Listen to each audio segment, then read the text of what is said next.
Even though this piece was groundbreaking and at the time maybe a little bit shocking, immediately afterwards, in the next performances, the audience started really loving it. And very quickly it became one of the most important, if not the most important piece of the 20th century.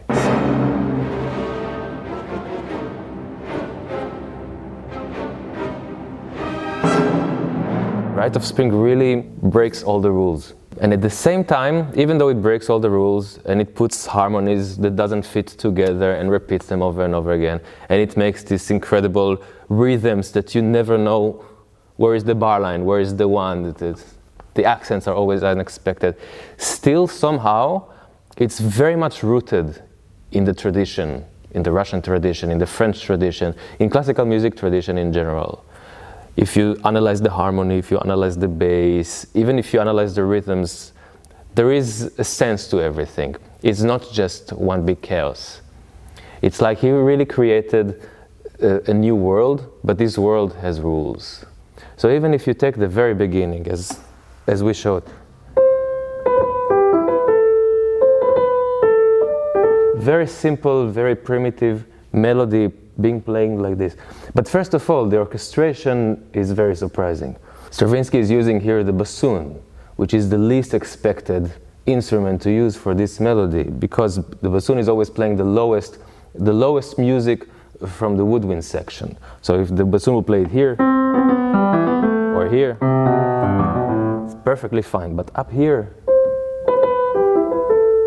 when you hear it in the hall for the first time, especially in 1913, in the world premiere, it's the most unexpected sound. You would have never heard something like that before. And then on top of that is not just this wonderful thing. If you would harmonize it, maybe something like this, it's very romantic and very simple. But Stravinsky starts only with the melody. And the next thing you hear is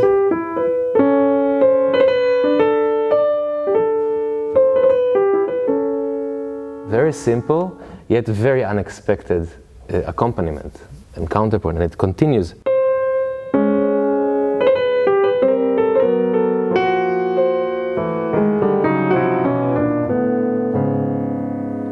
So already he creates this world for us. In the very introduction, before the ballet started, before the curtain opens, you already see, oh, it's Russian folk music is something very simple, very primitive, yet from a completely other world. The other great element of this music is the rhythm, of course. And in the first scene, the moment the curtain opens up, we hear this thing. The music is written in two. It starts by just one accent at the beginning.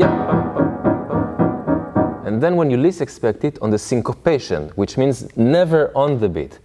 Which means this would have been on the beat.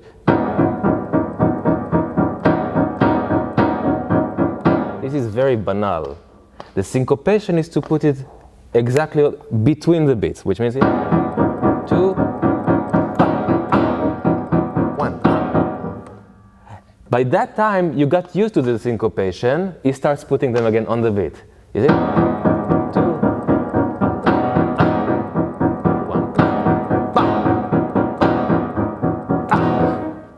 Every time you get used to something and it changes and goes to the other way. That's a really fantastic thing about this music.